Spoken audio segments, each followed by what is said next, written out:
Making it grow at Artfields. Coming to you from the National Bean Market in historic downtown Lake City, South Carolina.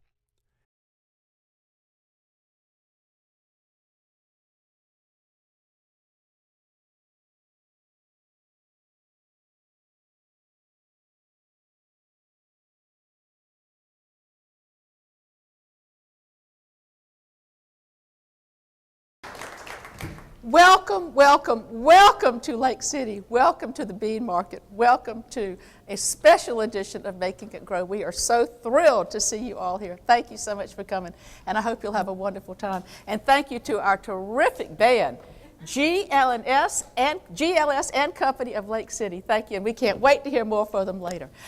Gosh, who am I supposed to talk to first? Teresa Young is here in an unusual capacity. She's not behind the desk and she's not chatting. Teresa.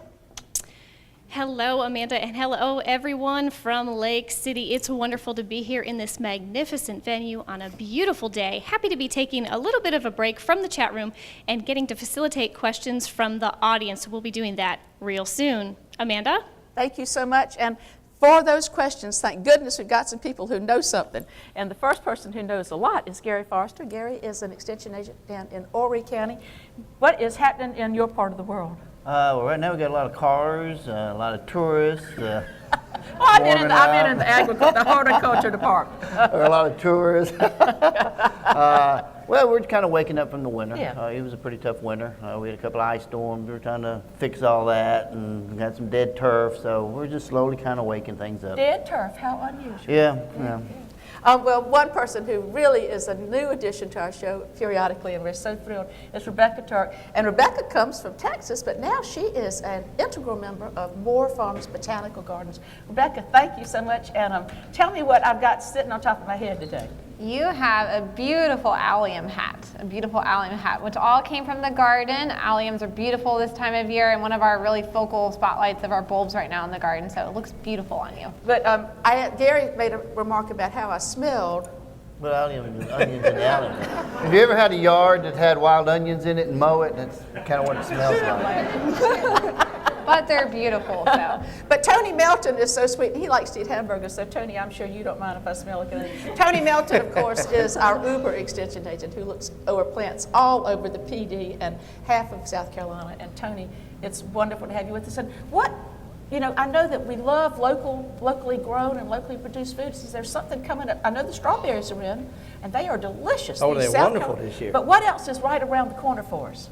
Well, we've got all the turnips, mustard, kale, collard, spinach are coming in, Amanda, and they're just getting there right now.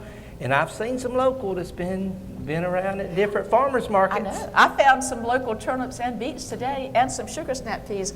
Nothing is finer, nothing is fresher than local South Carolina produce.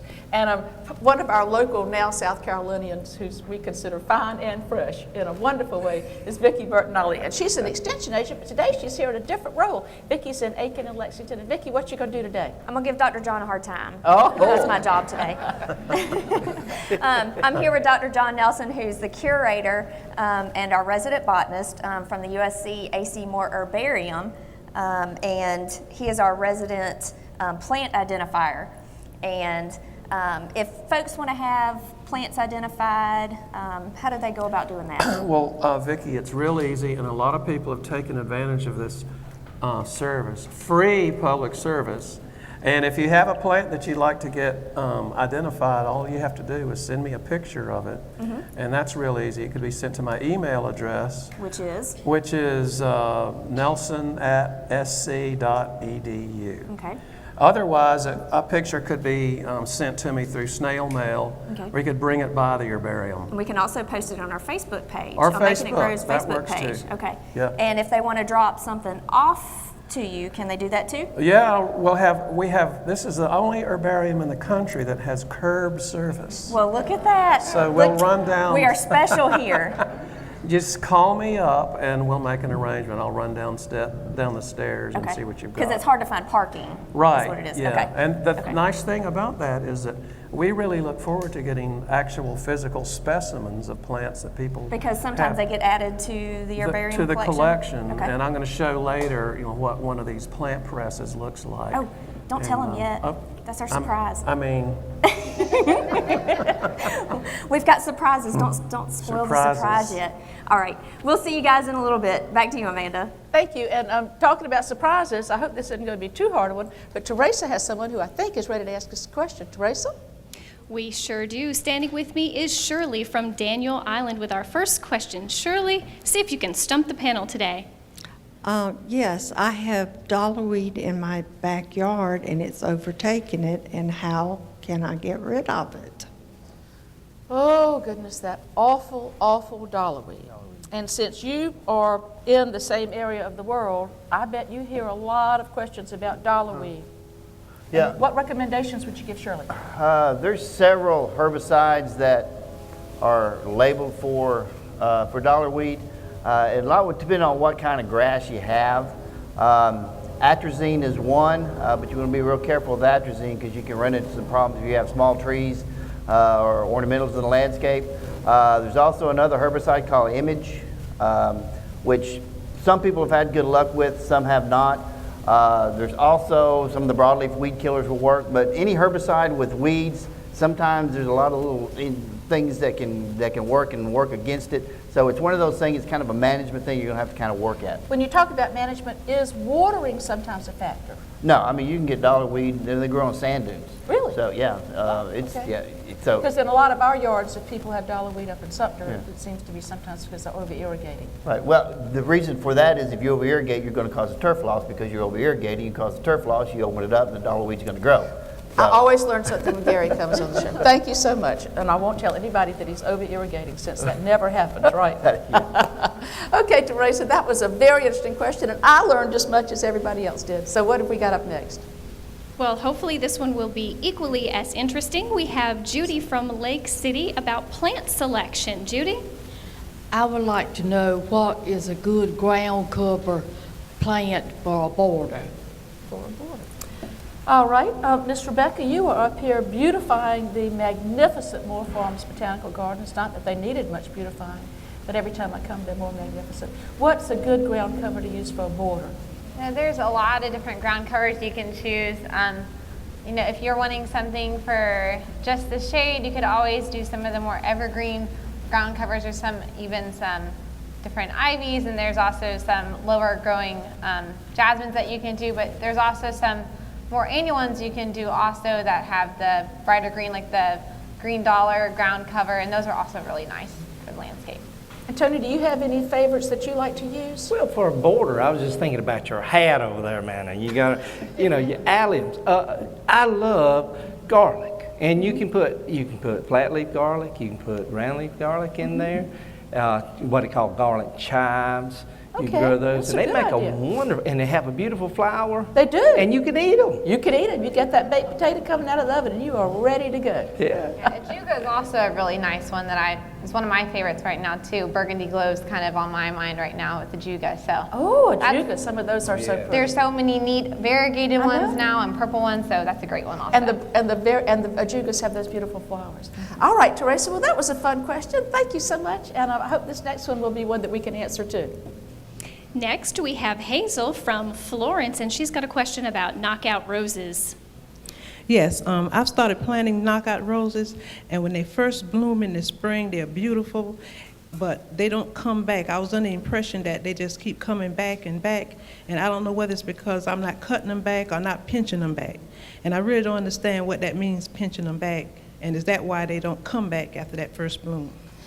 And Hazel, did they get a good bit of sun? Are they in full sun? No, partial sun. Partial sun. Who wants to take this one on? Tony, you look. I'll be glad to. Okay. Give us your thoughts. I'm thinking about what happens when a flower drops. You usually get seed production. And you get those rose hips that come on there, the little rose hips. And if they stay on there for a while, if you don't get those off, that's what a plant's for, Amanda. It's for reproduction, is to produce seed, and that's what flowers are for, is actually. So if you remove those rose hips, it'll put on more flowers. Okay, so it's kind of like disbudding pansies, deadheading your pansies. That's right. Okay, all right. Okay, well, enough of questions for a while. Let's be teased and educated and entertained by Dr. John and Vicki. Thanks, Amanda. Now, Dr. John, remember that he is the botanist and the curator at the USC A.C. Moore Herbarium, and somehow the plants have to start getting in there. And this looks like one of the ways it starts. I kind of remember this from botany class. Botany class. Everybody took botany class sometime. Do y'all see the cover of this ugly thing? This is a plant press, and it's not very complicated. This is actually a field press that is made of plywood boards and a couple of straps that you could get at a hardware store, and then newspaper at this point, field press. I collected all of these plants. There's a separate specimen in each newspaper. And I collected all these on the way over here to Lake City from Columbia yesterday. Is that why you look so bad when you got That's here? why I was covered with mud yesterday when I got here. It's not a lie. He was covered from the shins down. Yeah, but it's fun to get dirty sometimes. I think you'll all agree. Anyway, there are specimens in each one of these newspapers. I wanted to show you one that was of particular interest that I got here in Florence County. I wanted to pick something that was of local interest, and this is in fact a native azalea blooming in the spring now, and this is about as tall as it gets. It only gets a couple of feet, 1 or 2 feet off the ground, doesn't have any leaves on it, or not many, and beautiful pink or white shades. This is a native species that's called Rhododendron atlanticum. And I think I'm going to get Vicki to test its floral fragrance for us. It actually smells really nice. I didn't realize that azaleas smelled until just a couple weeks ago. Oh, yeah. We found out that they do smell really nice. It smells better than I did yesterday afternoon. Definitely. Practicing, he was kind of rough. Now, you said that this is not a big tall plant like the hybrids and things like that. Right, It stays pretty like low. a lot of those Asiatic azaleas, or even some of the natives that are tall shrubs, but this is a low one, and I'm kind of thinking that this is a sort of native species that would do well itself and more in cultivation.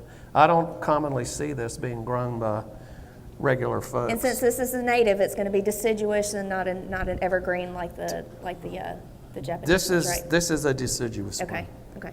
All right. Oh, And nice. you know, we recently went to visit with Mike Creel, and Vicki accompanied Team Making It Grow, and he has a collection of every native azalea that's around. He worked for DNR, and he propagates them with great success. And if you stay tuned to Making It Grow in the upcoming weeks, you'll get to see that wonderful segment with Mike Creel and native azaleas. So John, that was really wonderful that you brought this and shared this with us today. And the fragrance is, if you haven't experienced it, just one of the sweetest things in the world. Sort of like, for me, sort of like clove. A little bit like clove. Sweeter A little than bit, that. yeah, but it's sweeter. Yeah. Thank you so much. Can't wait to see what would come up next. But right now, Teresa's got someone who's brave enough to get up in front of all these cameras and ask a question. Teresa? Brave and drove a long distance. This is Dean from Spartanburg, and he has a question about tomatoes. Right. What would be a safe distance to plant heirloom tomatoes from my other tomato plants? Oh, well, Tony, we're going to get into pollination. That's and right. I think you're going to have an enlightening answer for this gentleman. Any distance you want. Any Because? distance. Because when they pollinate, it does not affect the fruit. And actually, tomatoes are actually self-pollinating. Their flowers hang down like a little bell, and it has shakes like that. And a bee can come up and shake it faster, and it'll pollinate. But you don't have to have bees. Wind actually cause that pollen to fall onto the stigma, and then you get a tomato produced, Amanda. So you can plant them, now, a good distance because you want them to be able to grow. That's right. But you could plant an heirloom here and one that was resistant to tomato spotted wilt virus here, and you go, and if you're lucky enough to get a tomato, it's going to taste like what it's supposed to from the parent plant. And I would rather do that because that might upset the fruits. I mean, the thrips a little bit. The thrips might not, you have one that he might like a little bit and different than the other one. And if you mix things up, the thrips doesn't maybe feed on all of them. You might not get as much as that tomato spotted wilt virus. Good point. I'm going to remember that when I get my tomatoes planted. Thank you. And Teresa, you've got somebody who's going to help us out by asking another question of this brilliant panel. I have Alice from Orangeburg, and I think she has a pretty unique question. just wanted to know, growing up, my dad would always plant castor bean seeds in the garden, and he said it would keep the moles away. And I just didn't know if that was an old wives' tale, but I bought some seeds online and was going to try that. And I just thought the plant was interesting anyway, but just didn't know the true purpose. Well, if nothing else, you will have a beautiful flower by the end of the summer because it's a fascinating looking plant. And you have a big vegetable garden. Have you ever had any luck with castor beans? Well, there are commercial products out there that have castor oil in them. Supposedly the moles don't like the smell of castor oil. And it's an old wives' tale, an old folk remedy of planting castor beans. Any truth to it? I've seen mole trails pretty close to castor bean plants, so I think that if there were something that really worked, Tony and Rebecca, that the person who put that on the market would be living pretty high on the hog, and we'd all be using it. What do you think? That's right. That's right. But we garden with nature, don't we? We do. We have to find ways to accommodate those other creatures. So, okay. And so, Teresa, I'm sorry. Oh, well, we've got somebody over there waiting for Teresa, so let's vote on. Teresa, I think you got somebody standing in line. I do. We have Carol from Elgin, and she has a question about her grass. Yes. In my centipede grass, I have brown spots. So what can I do about that? Well, you could always plant an orchard or a vegetable garden. I don't know many people who have centipede grass. Or wildflowers. Wildflowers or a basketball court. But if you've got centipede grass, tell us about brown spots in it. Well, brown patch or large patch is a fungal disease, right? Rhizoctonia solani. And this time of year, with the weather we've been having, it's probably not active. It's been dry enough. It may be active. Usually what we see in the spring is damage that occurred last fall. Whenever the grass is going into dormancy, if it goes in weak, which is going to be because of the disease, then it's going to be weak coming back out, especially after winter we had this year, or this past winter. And we do have warm season grasses, so they're just not really acclimated to these real cold temperatures. So really, to avoid that in the spring, you want to make sure the grass is as healthy as possible going into winter. So in September and October, if brown patch is a perennial problem, a preventative fungicide application may be needed to cure that, because sometimes it can be hard to see in the fall. So that would be the time if you need to put something out. And then, Tony, you always saying people love their centipede grass to death. So give us a quick talk about that. That's exactly right, Amanda. Too many people love it so much. They water it, they fertilize it, they take care of it so much. Does that make it more susceptible? It makes it more susceptible, especially if you over-fertilize it and all those runners run together, and then they hold moisture down in there when you irrigate too much, and then you get large patch. All righty. Right now we're going to go back to someone who doesn't care if his grass is brown or whatever, as long that's within his yard. But when he goes out into the woodlands, boy, is he interested in the grasses that he found. And John, I think that even a little bit of something I have decorating my hat besides these beautiful alliums might be one of your grass finds. Tell us about it. Oh, it is. Let's get that grass out. Oh, yeah. Here we go. Amanda was very enamored with this mystery grass that got brought in. And it's beautiful. It is beautiful. It's got some very nice seed heads on it. I'm going to hold one too. Okay. It's not a native grass, but it's one that you all have probably seen. It grows just about anywhere in South Carolina, and especially in the coastal plain. And it's real pretty when you look at it. If you look at it hard enough, it'll, jiggle around some. Now these look like it might be good in a dried arrangement, and like Amanda said, it's in her hat this week. It's in her hat, and it is attractive. There's actually another species that has larger spikes, but this is, I think, is just as pretty. Now, is this considered a weed? Is this a problem when it's in yards? As far as I know, it's not really invasive. I guess we better tell them the name of it. It's called, what is the name of it? It looks like jiggle jello grass. Jiggle jello grass, or Bryza is the genus. Now, you said that there's a big one, so this is one of the small ones? So this one is small, and in fact, so it's Carl Linnaeus named this Bryza minor. Minor, okay. This is the one that grows commonly around here. The big one that you sometimes will see for sale in dried arrangements is called Bryza maxima. Maxima, very cleverly. Nice. Well, it's got a lovely color to it, and it's real got nice pretty. movement to it. And I don't know if I'd cut it down if it was in my yard. You I'd be see kind it of along tickled pink it was ditches. something green. Ditches a lot of times. There was a lot of color in that comment, wasn't it? Yeah. Has anybody ever seen it? It's You have? everywhere. Okay. Yeah, this is great. I'm going to look for it because it really is beautiful, and I want thank you for letting me come and raid your flower bucket today. Thanks a lot. Of course, we are down here in Lake City. We're in the Bean Market, and Lake City is in the midst of an extravaganza, a festival of art unlike anything that I've ever experienced in my life. And I'm 63 years old, and I'm married to an artist, and he drags me around to art shows all the time. But this one is such a pleasure to be at. And I want to talk with Karen Fowler and have her explain to you the reason behind this wonderful event that's taking place in Lake City, South Carolina.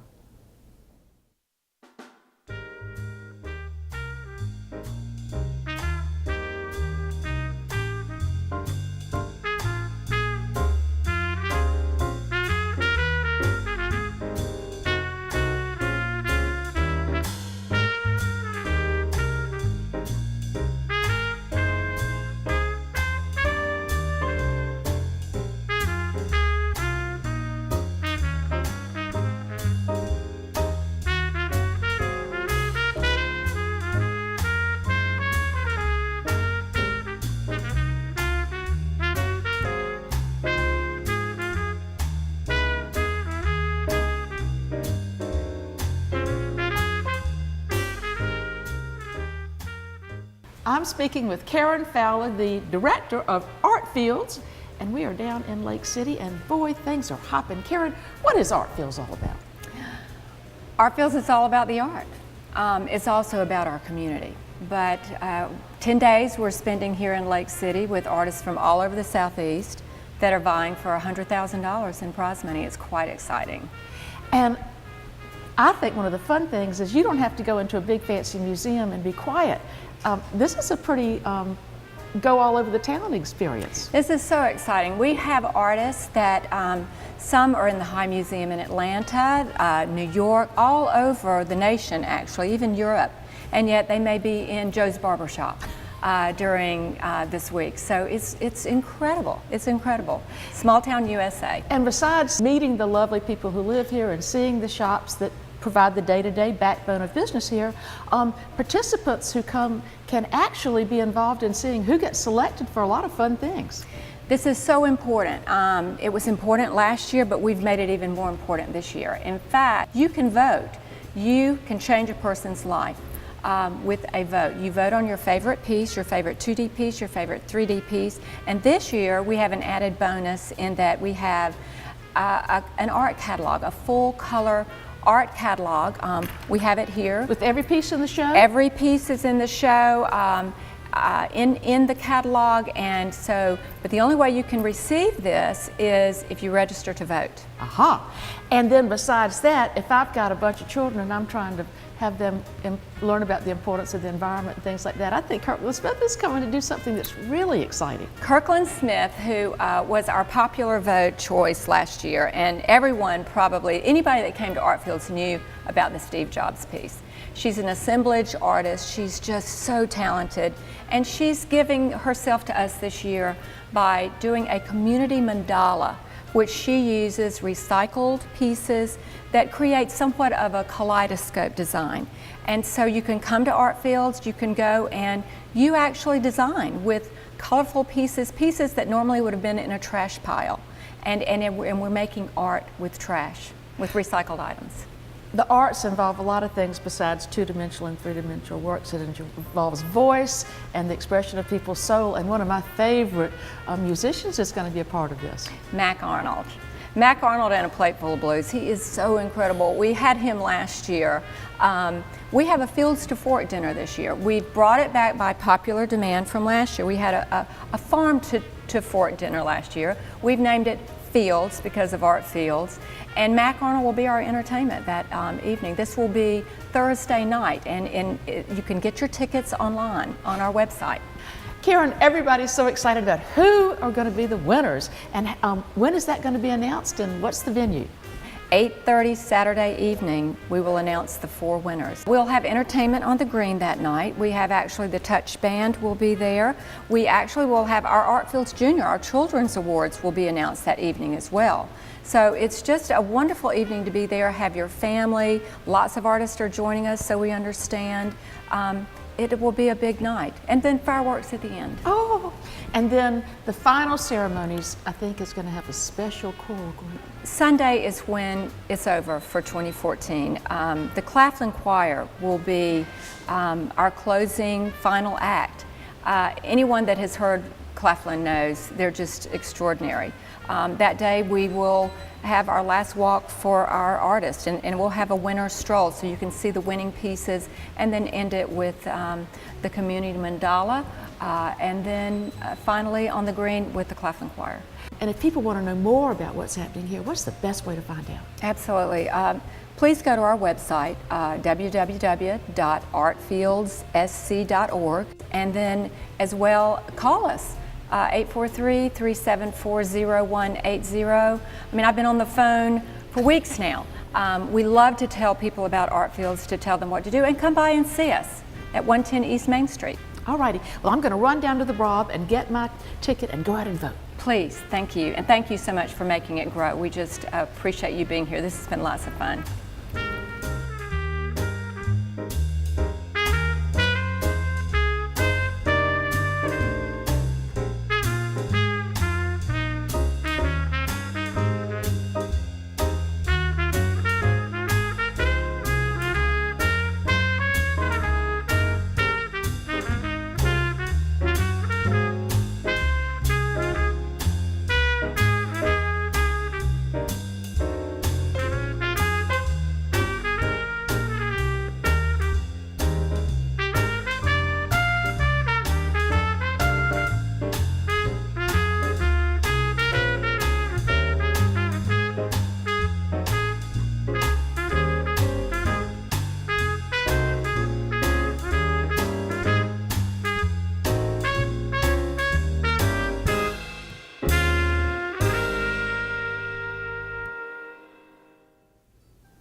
A small sampling that you just saw of the remarkable art that's on display here, and the people who created it, and the wonderful people in this community who made it happen.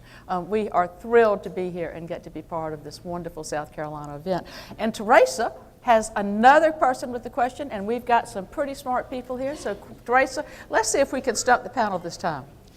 This is Sam from Lake City, and I think his question was inspired by Amanda's earlier reference to a BLT. Absolutely. Welcome, Amanda, and the expert panel. I have a question about last year's tomatoes, and I haven't had the nerve to try it again this year. I started out with about a 12-inch high tomato plant, 3 of them, and it grew beautifully, nice and green and lovely. And then the blossoms came on it, and there were lots of blossoms, and they were just as lovely. And the tomatoes came out, and they were gorgeous. But all of a sudden, as they were ready to be picked, they turned black. And I was wondering if it was because I planted it too near a pine tree, or the soil wasn't right, or if I overwatered, or what I did wrong. Maybe you can come up with some answer that will save my reputation, or maybe I'll just be known as a lousy farmer. Well, although normally I immediately turn to Tony. I was with Gary yesterday in Conway with Santee Cooper, and you talked about how many tomatoes did you plant and how many did you harvest? I had 12 tomato plants and I got 4 tomatoes. And he's a good tomato grower. So what advice do you have for this gentleman? Well, mine was a different problem. I had bacterial leaf spot that jumped in and just went wild because it never stopped raining last year. It just rained and rained. You said you tried to get your wife to stand over with an umbrella, and she wasn't did. very She cooperative. stood for about 3 hours. Had to go to the bathroom. I said, no, you got to stand right there and hold that umbrella. Well, if it's turning black from the bottom, it's probably blossom end rot, which is lack of calcium. Tony, why don't you take over from this point and tell us a little bit about the blossom end rot, please? What it is a calcium deficiency, Amanda. What it is the plant can't get the calcium up from the roots into the fruit as it expands. Because as it gets bigger and bigger and bigger, it needs calcium constantly so that it doesn't the cells don't start to breaking down, and then you get a rot, which is called blossom end rot because it's on the flower end. And so get your calcium up by raising your pH through Take liming. that soil test first. Take that soil test. That's right. Get it up to right. And if you get your pH up to about 6.5, you can still add a little gypsum, which is calcium sulfate, which doesn't change the pH. And then keep your moisture more constant. Oh. And that's why it's got to have that calcium in solution so that roots can it up. So most plants, we say, oh, let them dry out a little bit and then water them. But in this case with tomatoes, is that not the way to go with it? You want it to be consistently moist? Consistently moist, so that calcium can be taken up. All right. Well, we hope that this will help our friend to have some decent BLTs. I've got a friend in St. Matthews, and she calls them M&M sandwiches, mayonnaise, and maters. And they get even better if you add lettuce and tomato, doesn't Oh, it? yeah. So, Teresa, who you got up next? Well, I have some very young gardeners here with me, and that's always exciting. We have Blaine and Landon from Lake City. What is your question, boys? How long does it take a sunflower to grow? Oh, you know, it's like waiting for Christmas when you're young. It seems like everything takes so long. Do y'all grow sunflowers out there? And how long do you think it takes for them to finally give you that beautiful head full of flowers? We do. We normally do a big sunflower field in front of our maintenance facility. And actually, I just bought some personally for myself to put at home and was going to sow them in the ground soon. And it usually can take around 60 days, sometimes even a little bit longer to get your sunflowers. But always read your seed packet too, because some of the different varieties are a little bit shorter than the others. So you might be able to get a bloom a lot quicker than some of the more traditional varieties. But usually around 2 months, you're going to start getting some flowers. So be patient, young men, and find other things to do this summer. Have a great summer. Then one day you walk out, then you go, oh my goodness gracious, there it is, and what a great surprise that will be. So now we're going to go back to Teresa, who's got another person with a burning question. Teresa? I have Geraldine from Lake City with a question about peace lilies. Hi, my question about peace lilies, I purchased 2 of them from our neighborhood Walmart, and I brought them home. I occasionally take them out every other day to get sunlight, but when I brought them back into my house, the leaves turned brown, and I wondered if I watered them too much or maybe I didn't have the right food for them. Oh, goodness gracious, a beautiful peace lily, something that normally doesn't take too much care. What do you think's going on? I know, I learned this from my own personal experience. The other day I took all of my houseplants outside, every single one of them, because it was a pretty day, and honestly the same thing happened to almost all of mine. I think it was too drastic of a temperature change. Inside my house they were nice and comfortable, receiving indirect light, occasional watering, and then I took them outside. Brilliant sunlight. In bright sunlight, and they dried out quicker, and so they went from comfortable to really stressed. So a good thing to do in the future is to kind of take it baby steps. Maybe put it in a shaded porch, or take it a few steps at a time for it to get a little bit more sunlight, not the drastic change. Okay. So nobody likes to walk from the inside of the house to a refrigerator or to an oven. Right, but she can cut those brown leaves down or cut them off and refresh them that way. Okay, all right. And now we're going to go to outside county and talk to Vicki and Dr. John. Thanks, Amanda. Now we've got some things here. They don't look very green, Dr. Nelson. So Very mysterious. But lots of Dr. Nelson's plants aren't green. You know that. well, not his personal plants. I know that. I wasn't trying to grow these. But these are kind of bland looking. They're funny looking. They're sort of yellowish or pale brown, and some people think they look like slender little cones of some sort, but they come directly out of the ground. It's very curious, very unusual, and they Is have it in any proximity to any particular plant or right? There's the trick is that these plants, as you said, they don't have any green pigment. They're photosynthetic. They don't have any chlorophyll. So how are they living? So they're parasitic. Oh, You wouldn't want to have one growing out of your elbow or something. But don't worry, they're not going to do that. But so what are they parasitic on? On the roots of oak trees or sometimes beech trees. Okay. And this is real interesting that I told you all that I was botanizing yesterday in Darlington and Florence County, and I found a big patch of this stuff, and I've never seen it down this far on the coastal plain, so I was kind of surprised, but it's real interesting stuff, very pretty. Is this about as big as it gets? Yeah, and it makes a dense, a dense clump like this all together. And once again, you all have seen this stuff before, maybe in the woods? No, nobody's ever seen it. Now, does it flower or anything like that? Well, it's got flowers all over it. In fact, the flowers Is that what all of these? Yeah, they're pale, kind of creamy white. And in fact, the flowers are a little bit like what you might see with a foxglove or something. Okay, let's see. So, and we haven't. I'm scared to smell stuff, yeah. but this one doesn't smell. Might attach itself to your face or something. Well, this is really interesting. So, and we have to say what the name is. Oh yeah, we don't know what it is yet. Okay, what is it exactly? Well, it's called. So you said you said something about a cone. Was that a hint? No. No. Oh. Okay. But it won't cause. It won't be parasitic. It won't cause cancer. And it's found near a root, so we're guessing maybe cancer root? Cancer root would be a good name. Okay. Or sometimes it's been called squaw root. Okay. Or something like that. But it's it's a native species. So if you do see this in your forest or something, it's supposed to be there, and it's not a bad thing. Oh, well, very neat. And it's not a fungus either. Okay. So, John, excuse me, so even though it's parasitic, it's not going to be harmful to the plant? In the forest situation, a lot of the trees that do have these things on them don't seem to be, at least as far as I know, don't seem to be compromised by the presence of this. So it's not like that nasty old mistletoe or something like that? No, it's not. Yeah, it's not like mistletoe. Okay. Mistletoe is worse, I guess. All right, thank you so much. And I think we've got time to go to Teresa, and she's got someone with another question. Thank you, Teresa. I have Dawn from Greer. I'm hoping she can stump the panel. The questions have been too easy today. Thank you. First, I have to say, upstate South Carolina loves making it grow. But my question is, how can you protect yourself against insect and bug bites when you're out working in your garden? Well, I guess you could walk around under a sheet. But that'd be kind of hot, wouldn't it? Vicki, what suggestions do you have?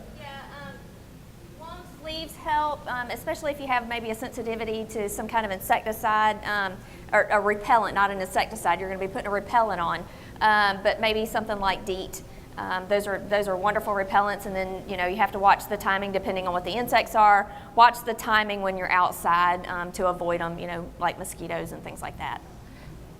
And one time I wore a red shirt and went to a store where there were a lot of flowers, and the bee, it was a big shirt, I borrowed it from my husband, a Hawaiian shirt, and the bee flew down my shirt and I almost had to take my shirt off. So I think colors can attract things too. But Teresa, and I won't do that, don't worry, that won't happen today. Teresa, I think you've got one more question for us. I do. This is Deborah from Lake City.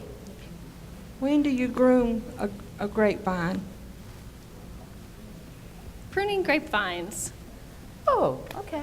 All right, Mr. Tony Mill. Okay, I would have already pruned it. I would have pruned it before this, but you still can, actually. Okay. It's just starting to grow now. Okay, so Mine's it's starting to come out. If you want to, go in and remove all the old growth back, especially this. I'm hoping she's talking about a muscadine because we don't. So she can go do it right now. That's right. Yeah. And But cut don't- them back till short. Okay, thank you. Gary, it was you've never been to a live show I with us have before. not. This is the And you know what? I think we're going to have you back again. If you'll come. I will come. Thank you, and we really do appreciate all the times that you make that long trek from Myrtle Long Beach to trip. Sumter. So at least you didn't have to drive so far. Well, I get to drive through the Thank countryside you. and see them. Okay, all righty.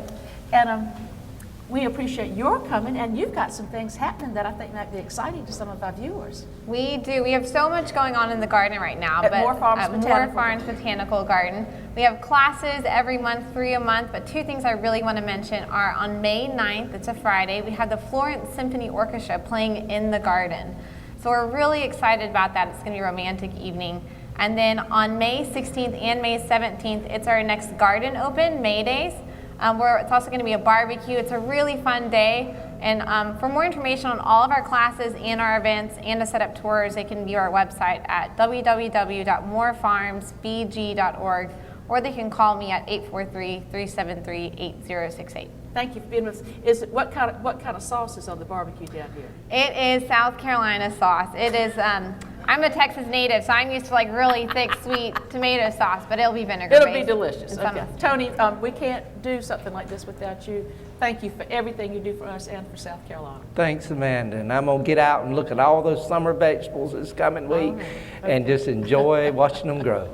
Vicki, it was wonderful having you with us. You brighten our show in so many ways. Thank you for coming. Thanks for having me, Amanda. And Dr. John, I don't know what I'd do without you. You just, it was wonderful to be your student, and now I'm learning to hope to be your equal one day, and be able to know half as much about the plant kingdom. Thank you. Well, thanks for having me. We appreciate it. And we just couldn't do it without Ms. Teresa. Teresa, thank you, and all of your wonderful, wonderful participants who got up with you today. Weren't they fabulous? It's always a great day on Making It Grow, but today was especially enjoyable with beautiful weather, a magnificent venue, terrific audience, and a very talented panel. Don't forget, you can find out more about Making It Grow on the Making It Grow website. Very easy to remember, mig.org. You can watch us in case you miss us live and find exclusive shorts that are not always available on TV. Visit us 24 hours a day, 7 days a week on our Facebook page, and we'll do our best to get your questions answered. Amanda? Thank you so much, and thank you to all of the wonderful, wonderful people in this part of the world. Lake City has certainly made us feel like we were the children coming home from college who'd been gone a long time, and we thank you for all of your kindness to us. We've had a great time.